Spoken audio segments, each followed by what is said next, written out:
C'était un lundi matin. Bon, une évaluation toute simple, 10 petites questions, de compréhension, rien d'extraordinaire. Enfin, c'est ce que je croyais.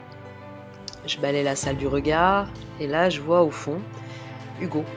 Il se mord la lèvre, sa jambe tremble sous la table. Je vais vers lui, je me baisse et il me chuchote: «Madame, j'ai peur de tout oublier». Ce jour-là, j'ai compris que pour lui, ce n'était pas une évaluation, c'était réellement une épreuve. Et je me suis demandé combien d'élèves vivent ça chaque semaine, sans qu'on le voie vraiment. Combien d'entre eux confondent évaluer et juger? Et si depuis des décennies, on avait ancré cette peur sans même s'en rendre compte? Si derrière chaque stress, chaque copie rendue en tremblant, se cachait quelque chose de plus profond? Une mémoire collective transmise sans bruit, bien plus ancienne que nos pratiques en fait. L'école, à ses débuts, n'était pas vraiment un lieu d'apprentissage. C'était un espace de classement. À la fin du 19e siècle, on évaluait pour trier, orienter, hiérarchiser. La note, le rang, le bulletin, tout était conçu pour mettre chacun à sa place.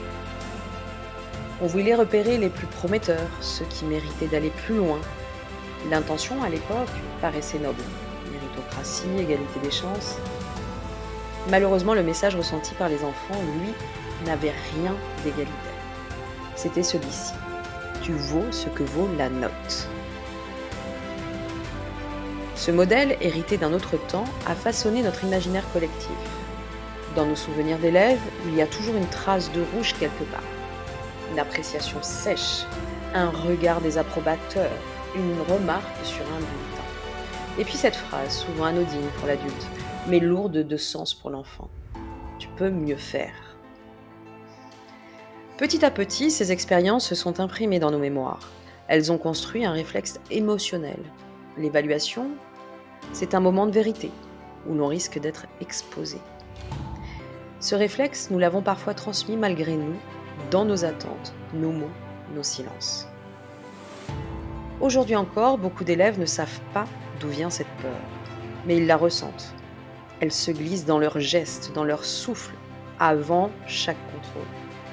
Et souvent, elle prend racine dans ces histoires qui ne leur appartiennent même plus. Parce que cette peur, avant d'être la peur, c'était un héritage.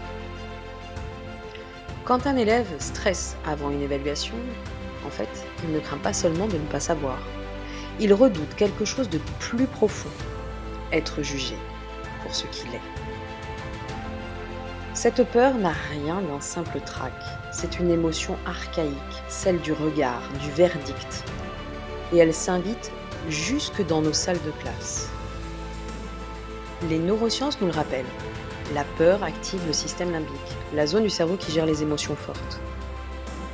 Quand elle s'emballe, elle bloque la mémoire de travail, freine la concentration et réduit la capacité de raisonnement. Autrement dit, plus un élève a peur d'échouer, moins il peut réussir. Et à force de répéter ce cycle, peur, note, jugement, on finit par ancrer une croyance silencieuse, que la valeur d'un individu se mesure à sa performance. Cette croyance, elle s'installe tôt en fait. Elle traverse les années, s'invite dans les copies, les bulletins, puis dans les réunions, les entretiens, les mails qu'on relit 10 fois avant d'oser les envoyer. Combien d'adultes aujourd'hui ressentent encore ce même pincement, cette boule au ventre à l'idée d'être évalué? Au travail, dans une réunion ou même dans le regard des autres. Ce réflexe émotionnel ne disparaît pas avec l'âge, parce qu'il a été construit patiemment dès l'enfance. Alors non, ce que vivent nos élèves n'est pas une faiblesse, c'est une conséquence, celle d'un système qui, parfois, a confondu exigence et menace, celle d'une culture où l'évaluation a cessé d'être un appui pour devenir une épreuve. Et pourtant, à l'origine, évaluer, c'était aider à grandir, pas à classer. Soyons honnêtes, nous aussi enseignants, nous avons peur. Peur que nos élèves n'apprennent pas, peur que nos efforts passent inaperçus, peur parfois d'être jugés à travers les résultats de nos élèves. On craint le regard des collègues, des parents, celui des chiffres sur un tableau de bord, et sans vraiment s'en rendre compte, cette peur-là se glisse dans nos gestes quotidiens. Elle se cache dans un barème qu'on durcit pour être juste. Bien entendu, entre guillemets, pour être juste. Dans une copie qu'on corrige trop vite, par fatigue, par exigence ou simplement par peur de mal faire en fait. Et pourtant, derrière cette peur, il y a quelque chose de beau, le souci de bien faire, de transmettre, de donner le meilleur. Mais à trop vouloir prouver, on oublie parfois la mission première de l'évaluation. Aider à grandir, pas à se défendre. La bonne nouvelle, c'est que nous avons ce pouvoir immense, celui de transformer ce moment redouté en un moment d'accompagnement, de passer de «tu as échoué» au «tu es en train d'apprendre», de faire du feedback un repère, pas un verdict. Et tout commence par un regard qui dit «tu as le droit d'apprendre lentement et surtout tu as le droit de rater». Parce qu'apprendre, c'est avancer, parfois de travers, souvent à tâtons, mais toujours vers un peu plus de confiance. Et si c'était le vrai commencement d'une évaluation humaine?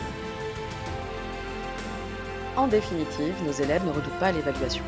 Ils redoutent de ne plus être aimés s'ils échouent. Et ça change tout. Parce qu'au fond, ce qu'ils cherchent, ce n'est pas la perfection, c'est la preuve qu'ils ont encore le droit d'essayer. Alors, avant de chercher à réformer nos grilles, nos barèmes, nos protocoles, si on commençait par réformer notre regard. Revenons à l'essentiel. Évaluer, c'est accompagner. C'est donner à l'autre les moyens de se voir progresser, pas de se comparer. Dans la prochaine vidéo, on ira un petit peu plus loin. On parlera du sens même de l'évaluation. Pourquoi on évalue? Et si, quelque part, on avait un petit peu oublié pourquoi on évalue. Merci d'être là, de questionner, de douter et de chercher avec moi, parce qu'ensemble, on avance vers une école plus juste, plus humaine, une école qui évalue, sans décourager.